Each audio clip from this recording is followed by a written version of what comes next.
अगर ट्रस्ट में गलती हो गई, उस ट्रस्ट में एक मुसलमान को तुम मेंबर बना लेते और बाद में जब ये घोटाला सामने आया तुम उस मुसलमान को ले जाकर एनकाउंटर कर देते, बुलडोजर से उसका घर तोड़ देते, केस क्लोज्ड।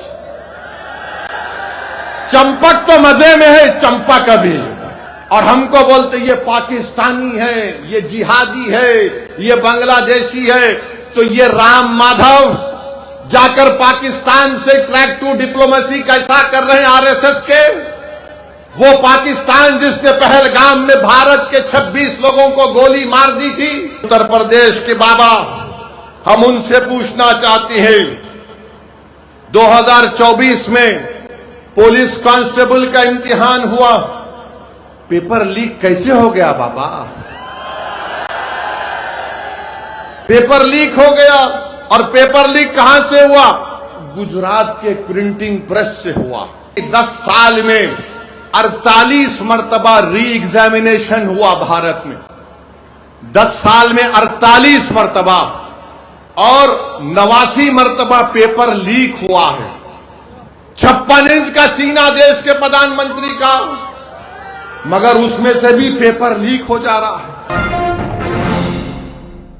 तो मेरे अजीज दोस्तों और बुजुर्गों, हम आपसे यह भी अपील कर रहे हैं कि आप जानते हैं कि उत्तर प्रदेश के बाबा, हम उनसे पूछना चाहते हैं, 2024 में पुलिस कांस्टेबल का इम्तिहान हुआ, पेपर लीक कैसे हो गया बाबा? पेपर लीक हो गया, और पेपर लीक कहां से हुआ? गुजरात के प्रिंटिंग प्रेस से हुआ। पेपर लीक आप जानकर तकलीफ होंगी कि 10 साल में 48 मरतबा री एग्जामिनेशन हुआ भारत में, 10 साल में 48 मरतबा, और 89 मरतबा पेपर लीक हुआ है। 56 इंच का सीना देश के प्रधानमंत्री का, मगर उसमें से भी पेपर लीक हो जा रहा है। 10 साल में 48 मरतबा री एग्जामिनेशन, 89 मरतबा पेपर लीक। महाराष्ट्र में टीचर्स का इम्तिहान, पेपर लीक। माने बताओ ये लीक कैसे हो रहा है? अब हद तो ये हो गई। आप देखिए कि फिर दोबारा इम्तिहान हुआ, 28 लाख बच्चे इम्तिहान लिखे। कितने पोस्ट के लिए? कुछ 26,000 या 30,000 पोस्ट के लिए। मैं उन बच्चों से पूछना चाहता हूं, तुम नफरत करना चाहते ना, करो हमसे नफरत, मगर ये तो बताओ कि 11 साल में तुमको क्या मिला सिवाय नफरत के? 26,000 पोस्ट के लिए 28,50,000 बच्चे इम्तिहान लिखते हैं। बताओ आपको क्या मिला? आज हम आ रहे थे तो जहां पर हम होटल में ठहरे, मीडिया के लोगों ने हमसे पूछा कुछ बोल दीजिए। हमने कहा क्या सवाल है तुम्हारा? तो कहा वो चंदा चोरी पे कुछ बोल दीजिए,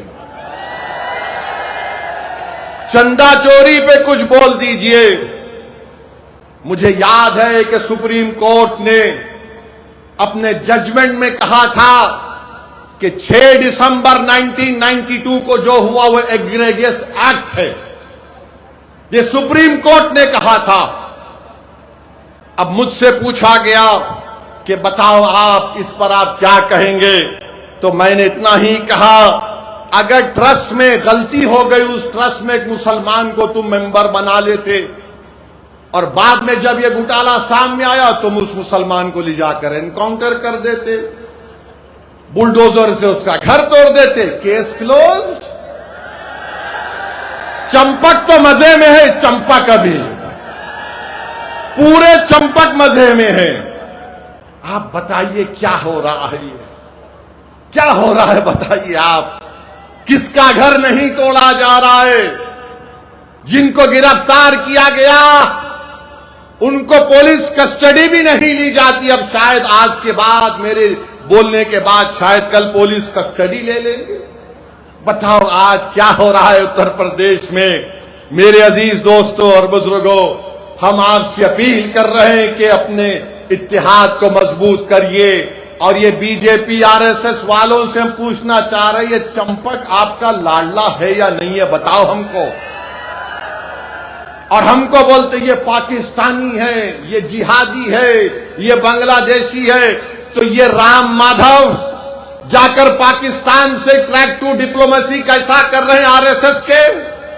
वो पाकिस्तान जिसने पहलगाम में भारत के 26 लोगों को गोली मार दी थी, वो पाकिस्तान जिसकी सपोर्ट पर दिल्ली में लाल किले पर सुसाइड बॉम्ब के जरिए 50 लोगों की मौत हुई, जिसमें हिंदू मुसलमान मारे गए। बोलो बीजेपी वालों, बोलो भारत के प्रधानमंत्री कैसे राम माधव जाकर बात कर रहे हैं? अगर बात करने वाले का नाम राम माधव जो आरएसएस के नहीं होता, ओवैसी होता, तो टीवी वाले आसमान को सर पे उठा लेते थे। कैसा तुम पाकिस्तान से बात करे? अरे हमको पाकिस्तान से क्या लेना देना? हमारे बुजुर्गों ने उस वक्त पाकिस्तान का रुख नहीं किया, हमने भारत को अपना सरजमीन माना और मानते रहेंगे इंशाअल्लाह ताला। तुम जुल्म करते जाओ, मगर याद रखो हम इस जमीन को नहीं छोड़ने वाले हैं। इसी जमीन में पैदा हुए, इसी जमीन में इज्जत के साथ जिंदगी गुजारेंगे, इसी जमीन पर सीना तान कर अपनी हक की लड़ाई लड़ेंगे, इसी जमीन पर खड़े होकर अपना नेता बनाएंगे, इसी जमीन पर खड़े होकर जो हमारी सरजमीन है हम अपने पूरे हुकूक को मनवा कर रहेंगे। जो लोग हमको गाली देते हैं, मैं तुमको आज आईना दिखा रहा हूं, बताओ तुम उस पर क्या कहोगे? मेरे अजीज दोस्तों और बुजुर्गों, हम आपसे अपील कर रहे हैं कि मुत्तहदा तौर पर अपने वोट का इस्तेमाल आपको करना है। बीजेपी को रोकना है, आओ हाथ मिलाओ, हम तैयार हैं। मगर इसका यह मतलब नहीं है कि तुम मेरे इस बात को तुम कमजोरी की अलामत समझो। ये कमजोरी की अलामत नहीं है। अगर तुम हमारी बात को नहीं मानोगे तो तुम्हारा इख्तियार है, मगर याद रखो मजलिस इत्तेहादुल मुस्लिमीन के हाथ बड़े दराज हैं। ये हाथ जो आज तुम्हारी तरफ दोस्ती के लिए बढ़ रहे हैं, कल तुम्हारे गिरबान के तार खेलेंगे तो तुम रोना नहीं, तुम रोना नहीं। और याद रखो इंशाअल्लाह ताला उत्तर प्रदेश के आने वाले विधानसभा में आप और हम मिलकर इंशाअल्लाह ताला पूरा गेम बदल देंगे। इंशाअल्लाह ताला पूरा गेम बदलेंगे। अब नहीं होगी गुलामी की बात, अब नहीं होगी दरी बिछाने की बात, अब हक की बात होगी, हिस्सेदारी की बात होगी, नेता बनाने की बात होगी। तो मेरे अजीज दोस्तों और बुजुर्गों, यही बात हम आपके सामने इखलास के साथ आपके सामने रखने आए थे। और हम उम्मीद करते हैं कि इंशाअल्लाह ताला आने वाले विधानसभा में हम सब मिलकर पतंग को अपना निशान बनाकर अपने इत्तेहाद को मजबूत करेंगे। आपका बहुत बहुत शुक्रिया। आप आए यहां पर, मेरे साथ नारा लगाइए, नारे तकबीर।